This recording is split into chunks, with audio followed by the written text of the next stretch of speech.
اعوذ باللہ السمیع العلیم من الشیطان الرجیم من ہمزہ ونفخہ ونفثہ بسم اللہ الرحمن الرحیم ربی یسر ولا تعسر وتمم بالخیر ربی زدنی علما۔ یہ قرآن مجید کی چوتھی سورہ نساء ہے، چوتھا پارہ لن تنالوا البر ہے اور آیت نمبر 3 ہے۔ قرآن مجید میں اللہ تعالیٰ نے یہاں پر ارشاد فرمایا سورہ نساء کی آیت نمبر 3 میں فَانكِحُوا مَا طَابَ لَكُم مِّنَ النِّسَاءِ، فرمایا کہ تم نکاح کرو ان خواتین، ان عورتوں سے، ان لڑکیوں سے جو تمہیں پسند ہو۔ نساء خواتین کو کہتے ہیں، تو ظاہر ہے جن سے نکاح کیا جاتا ہے وہ بچی بھی ہوتی ہے، لڑکی بھی ہوتی ہے، عورتیں بھی ہوتی ہیں، بڑی عمر کی بھی ہوتی ہیں، چھوٹی عمر کی بھی ہوتی ہیں۔ اب ایک چیز یہاں پر غور کرنے کی ہے کہ جو ہمارے معاشرے میں حالات ہیں ان میں کبھی کبھی لڑکیوں سے، بچیوں سے غلطی ہو جاتی ہے۔ اچھا، یہ قرآن مجید میں تو یہ بیان ہوا نا مردوں کو کہ آپ نکاح کرو ان خواتین سے جو آپ کو پسند ہیں، جو آپ کو پسند ہو۔ ظاہر آپ کو پسند پتہ ہے نا کہ اگر ناپسندیدہ خواتین سے آپ شادی کریں گے تو آپ کی زندگی گزارنا مشکل ہو جائے گا۔ لیکن یہ بات صرف مردوں کے لیے نہیں ہے، خواتین کے لیے بھی، عورتوں کے لیے، بچیوں کے لیے بھی ہے، کیونکہ حدیث سے صاف واضح ہے کہ اگر ظاہر ہے کوئی لڑکی ایسے لڑکے کے نکاح میں آ جائے جو اس کو پسند نہ ہو کسی بھی طور پر، کسی وجہ سے بھی، تو پھر ظاہر ہے اس کے ساتھ اس کی زندگی کیسے گزرے گی؟ اور یہ رشتہ ایسا تو نہیں ہوتا کہ دور دور رہ کے زندگی آپ گزار لیں۔ تو بسا اوقات ہوتا کیا ہے کہ بچیاں کسی دھوکے میں آ جاتی ہیں، کسی فریب میں آ جاتی ہیں، کسی غلطی سے وہ ایسا قدم اٹھا لیتی ہیں کہ گھر سے چلی جاتی ہیں اور شادی کر لیتی ہیں۔ کبھی کبھی ایسا بھی ہوتا ہے، کچھ لوگوں کو میں جانتی ہوں جو بغیر نکاح ہی کے چلی جاتی ہیں اور بغیر نکاح کے ہی وہ کسی لڑکے کے ساتھ زندگی گزارنا شروع کر دیتی ہیں۔ ایسے میں ہوتا کیا ہے کہ گھر والے پھر ان کے لیے اپنے دروازے بند کر دیتے ہیں۔ جو بچیاں بھاگ کر شادی کر لیں یا گھر سے بھاگ جائیں، نکل جائیں، اگر وہ دوبارہ اپنے گھر، اپنے والدین کے پاس، اپنے بہنوں کے پاس، اپنے بھائیوں کے پاس آنا چاہیں تو ان کو پھر آنے نہیں دیا جاتا۔ ان کے لیے کیا ہوتا ہے کہ گھر کے دروازے بھی بند کر دیے جاتے ہیں اور دل کے دروازے بھی بند کر دیے جاتے ہیں۔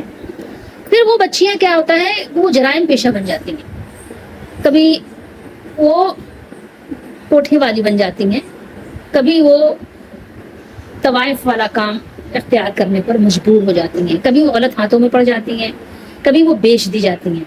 یعنی ان کے ساتھ مختلف قسم کے ظلم اور جبر کیا جاتا ہے، تشدد کیا جاتا ہے، اور وہ مجبور اور بے بس ہوتی ہیں، ان کے پاس کوئی ٹھکانہ نہیں ہوتا۔ وہ چاہ اور نہ چاہ ان کو یہ کام اختیار کرنا پڑ ہی جاتا ہے، کیونکہ ان کا کوئی والی وارث نہیں ہوتا، ان کا کوئی ٹھکانہ، کوئی در، کوئی گھر نہیں ہوتا۔ تو یہ کام بچیاں کیوں کرتی ہیں؟ آپ کہیں گے کہ تربیت شاید والدین نہیں کر پاتے اور شروع سے دیکھ بھال نہیں کرتے اس لیے ایسا کرتی ہیں۔ میں ان سب چیزوں کو بالکل بھی نہیں مانتی۔ دیکھیں، آج کل ایک تو تربیت کا معاملہ یہ ہے کہ جتنی والدین تربیت کرتے ہیں نا اس سے زیادہ ان کا ماحول تربیت کر رہا ہے۔ اب بہت سے لوگ کہتے ہیں بچوں کو موبائل نہیں دیں، یہ بھی ممکن نہیں ہے۔ موبائل نہیں دیں تو کیا کریں؟ ظاہر ہے پھر بچے روتے ہیں، بہت سارے مسائل ہیں، سب جانتے ہوں گے، جتنے بھی لوگ بچوں کو پرورش کرتے ہیں ان کو سب کو پتہ ہے کہ ہاں کم کر سکتے ہیں، اس میں کچھ رکاوٹ پیدا کر سکتے ہیں، لیکن ایسا ممکن نہیں ہے کہ آپ ان کو موبائل سے بالکل دور رکھیں اور وہ موبائل بالکل بھی نہ لیں، ایسا نہیں ہو سکتا۔ اور آپ کو پتہ ہے کہ اس میں پھر طرح طرح کی خرافات تو ہیں ہی۔ اب یہ تو اللہ ہی بچائے تو بچے بچ سکتے ہیں، ادروائز تو ظاہر ہے یہ شیطانی چرخا ہے، بہت مشکل بات ہے۔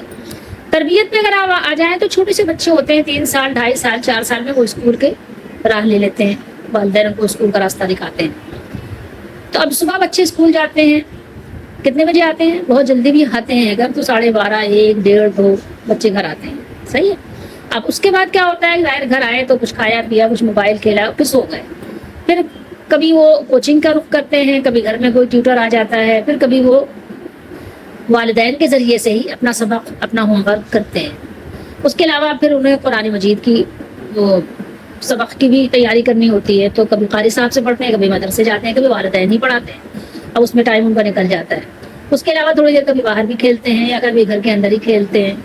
اب آپ بتائیے کہ والدین کے پاس کتنا ٹائم بچا کہ وہ بچوں کی تربیت یا پرورش کریں، اور اگر ٹائم ہے بھی بہت، وہ کر بھی رہے ہیں، اپنی کوشش لگا بھی رہے ہیں، جتنے ٹائم ان کے پاس ہوتے ہیں بچے، تو باہر کا ماحول تو زیادہ ان کے پاس ہے نا، باہر تو وہ زیادہ دیر ہیں، گھر میں والدین کے پاس تو تھوڑی دیر ہوتے ہیں، اس کے علاوہ سو جاتے ہیں، کھاتے پیتے ہیں، سو جاتے ہیں، کھیلتے کودتے ہیں۔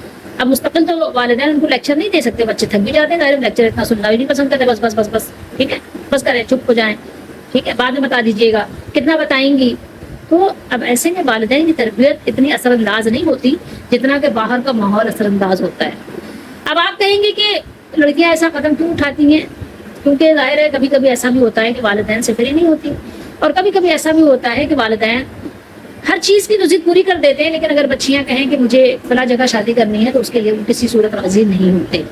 کبھی والد سخت ہوتے ہیں، کبھی کوئی بھائی سخت ہوتا ہے، کبھی کوئی اور وجہ ہوتی ہے، کبھی یہ کہ والدین کو وہ گھرانہ پسند نہیں ہوتا جہاں لڑکی نے پسند کر لیا ہوتا ہے، یا لڑکی ظاہر کسی دھوکے میں آ جاتی ہے اور وہ کسی صورت باز آنے کو تیار نہیں ہوتی، اس کا دل اتنا وہاں لگ چکا ہوتا ہے، اتنے آگے یہ بچے جا چکے ہوتے ہیں کہ پیچھے ہٹنے کو تیار نہیں ہوتے، اور یہ بچے بھی ظاہر ہے یہاں پر مجبور ہوتے ہیں دل کے ہاتھوں، کیونکہ بچوں کو اس ایج میں جو ٹین ایج ہوتی ہے یا کبھی کبھی اس کے بعد بھی 20 سال کے ہو جائیں یا 25 کے ہو جائیں، تو اس وقت بھی جوش اور جنون تو ہوتا ہے لیکن عقل نہیں ہوتی، تو اب اس وقت وہ اپنے جنون اور جوش کے آگے مجبور ہو جاتے ہیں، اور ظاہر ہے کہ اس ایج میں شیطان بھی بہت زیادہ ساتھ میں ہوتا ہے، ورغلاتا ہے، شیطان تو ہر وقت ہی ہوتا ہے، ہر عمر میں ہی ہوتا ہے، لیکن جوانی کا جوش جو ہوتا ہے اس میں انسان میں جنون زیادہ ہوتا ہے، اور شیطان پھر ظاہر ہے اپنا کھیل کھیلتا ہے۔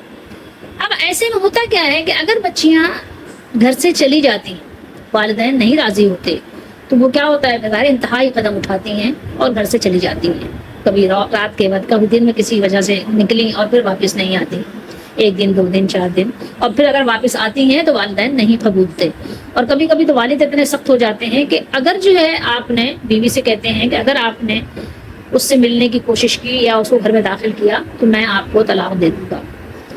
اب ایسی صورتوں میں کرنا کیا چاہیے؟ کیا واقعی بچیوں کے دروازے گھر کے بند کر دینے چاہیے، دل کے دروازے بند کر دینے چاہیے، اور بچیوں کو کسی ظلم کی چکی میں پیسنے کے لیے دے دینا چاہیے، یا یہ کہ ان کو واپس گھر میں بلا لینا چاہیے؟ والدین کہتے ہیں میری بہت بے عزتی کی اس نے، میری عزت خاک میں ملا دی اس نے، میری بڑی ذلت ہوئی خاندان میں، محلے میں، لوگوں میں منہ دکھانے کے لائق نہیں رہ گیا، تو ایسی بچی جو ہے میرے لیے مر گئی۔ لیکن ان کے کہنے سے کیا واقعی وہ بچی ان کے لیے مر جاتی ہے؟ کیا واقعی ان کو دروازے اپنے گھر کے بند کر لینے چاہیے؟ کیا واقعی ان کو اپنے بچوں کو زندگی بھر ایسے ہی ظلم کی چکی میں پیسنے کے لیے چھوڑ دینا چاہیے؟ کیا واقعی بچیوں کو ایسے چھوڑ کر ان کو عین جوانی میں اور آپ قوم کی ان کو جرائم پیشہ بچیوں میں شامل کر دینا چاہیے؟ کیا کرنا چاہیے؟ اس کے لیے کیا کوئی سولوشن ہے؟ بالکل ہے، اسلام نے اس میں ہمیں رہنمائی کی ہے۔ اللہ تعالیٰ ہم سب کو سمجھنے کی توفیق دے۔ اتنی بات سمجھیں، اس کے بعد انشاءاللہ ہم بعد میں بات کریں گے کہ جو بچیاں گھر سے بھاگ جاتی ہیں یا گھر سے بھاگ کر شادی کر لیتی ہیں یا بغیر شادی ہی کی کوئی غلط قدم اٹھا لیتی ہیں، تو ایسے میں ان کے ساتھ کیا سلوک کرنا چاہیے۔ تو ہمیں دیکھنا چاہیے کہ اسلام ہمیں اس بات میں کیا سبق دیتا ہے، ہماری کیا رہنمائی کرتا ہے۔ تو والدین کو یہاں پر بہت زیادہ احتیاط سے کام لینے کی ضرورت ہے۔ باقی باتیں ہم انشاءاللہ اگلی نشست میں کریں گے، لیکن کبھی کبھی یہ امتحان والدین کے لیے بہت بڑا تو ہوتا ہے لیکن بہت کڑا بھی ہوتا ہے، اور بہت زیادہ سبق حاصل کرنے کے لیے بھی ہوتا ہے، اور واقعی یہ امتحان جو ہے اس میں وہی لوگ کامیاب ہو سکتے ہیں جو دین سے واقفیت رکھتے ہیں اور جو لوگ اللہ سے ڈرتے ہیں۔ اللہ تعالیٰ ہم سب کو سمجھنے کی توفیق دے، ہر طرح کی اور اس طرح کی آزمائشوں سے تمام والدین کو اور ہر مسلمان کو بچائے، اللہ رحم فرمائے۔